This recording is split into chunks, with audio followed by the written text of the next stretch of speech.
नमस्कार। मैं राजेश कुमार मिश्र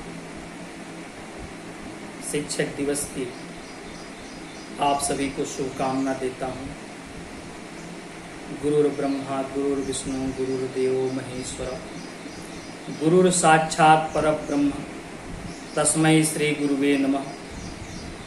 अपने गुरु के श्री चरणों में नमन और उन ज्ञात अज्ञात सभी लोग जिनसे जीवन में कुछ सीखा है उन सभी के श्री चरणों में प्रणाम करता हूँ। आज शिक्षक दिवस पर एक बार पुनः आप सभी को शुभकामना। आज एक पौराणिक प्रसंग सुनाता हूँ। हस्तिनापुर की रंगभूमि में सभी राजकुमार आते हैं और आज अपने गुरु के समक्ष, राज्यसभा के समक्ष, पूरे राज्य के समक्ष सभी राजकुमार गुरुकुल से आकर के अपनी सीखी हुई चीजों का प्रदर्शन करने वाले हैं। राजकुमार एक एक करके आते हैं, अपना परिचय देते हैं। सर्वप्रथम ज्येष्ठ पांडुपुत्र युधिष्ठिर का आगमन होता है। परिचय देते हैं महाराज को। महाराज, मैं आपके अनुज का ज्येष्ठ पुत्र युधिष्ठिर आपको प्रणाम करता हूं। भीम का आना होता है। उन्होंने भी कुछ ऐसे ही परिचय दिया। दुर्योधन आते हैं।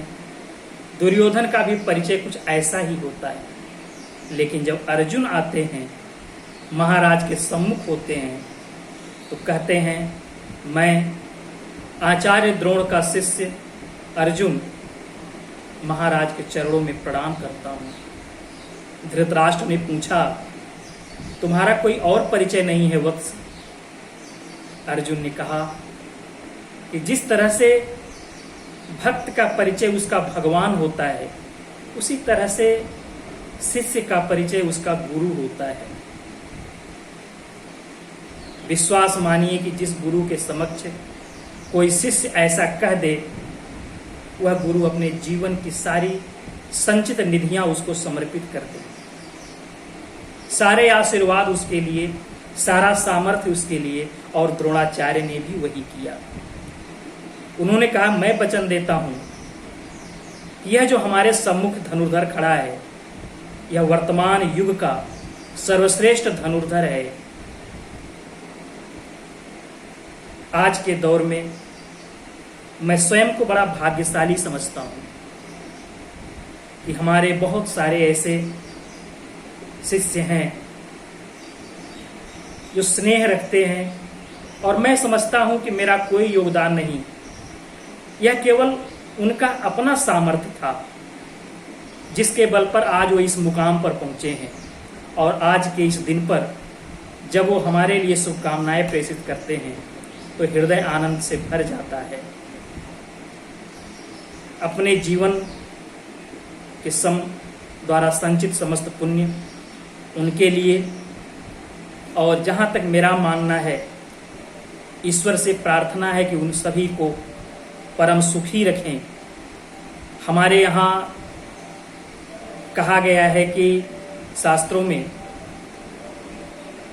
कि एक गुरु बता रहे थे शिष्यों को कि यदि कोई बच्चा अज्ञानी है तो मां दोषी है, अगर वह अशिष्ट है, अगर अशिष्ट है तो मां दोषी है, अज्ञानी है तो पिता दोषी है, कायर है तो वंश दोषी है, और दरिद्र है तो स्वयं दोषी है। एक शिष्य खड़ा हुआ, उसने कहा कि गुरुदेव, आपने अपनी तो कोई बात ही नहीं की, आखिर आपका दोष कहाँ है?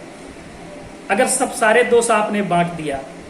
तो गुरुदेव ने कहा, जब तुम छोटे से थे, पाठशाला में पढ़ने आए थे, तुम्हें चोट लगी थी, मैं दौड़ करके तुम्हें अपने गोदी में बैठाया था, सहला रहा था, उस समय मैं तुम्हारी मां था।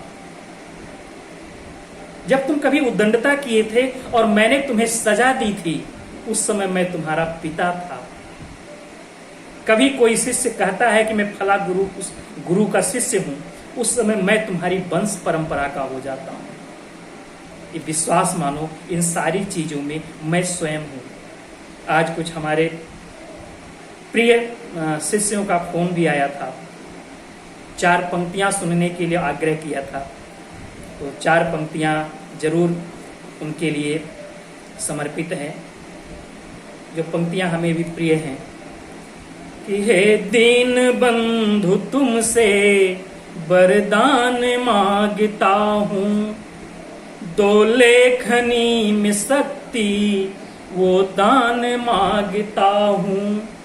आतंक की ये रजनी फैली हुई धरा पर, आतंक की ये रजनी फैली हुई धरा पर, तो लंकेश के विजेता श्री राम मांगता हूँ।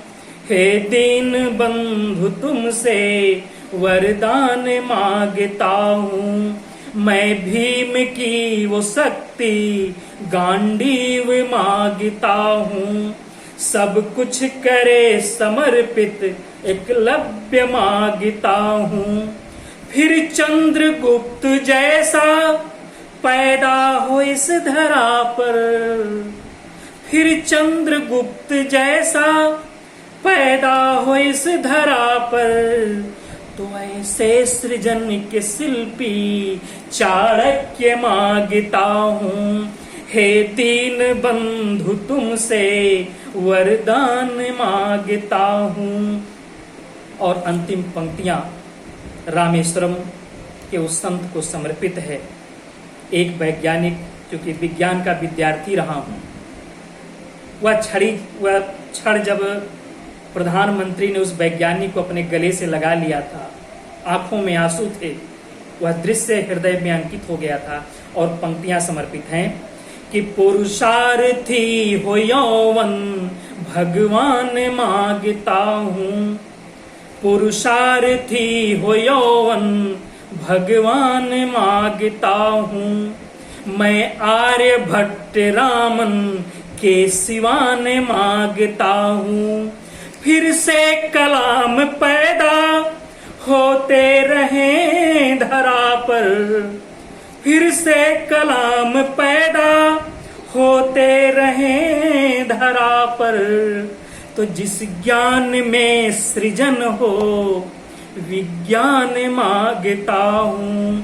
हे दीन बंधु तुमसे वरदान मांगता हूँ, हे दीन बंधु तुमसे वरदान मांगता हूँ। बहुत बहुत धन्यवाद। एक बार पुनः आप सभी को डॉक्टर राधाकृष्णन की जयंती पर, शिक्षक दिवस पर आप सभी को शुभकामना। ईश्वर आप सभी को यशस्वी बनाए रखे।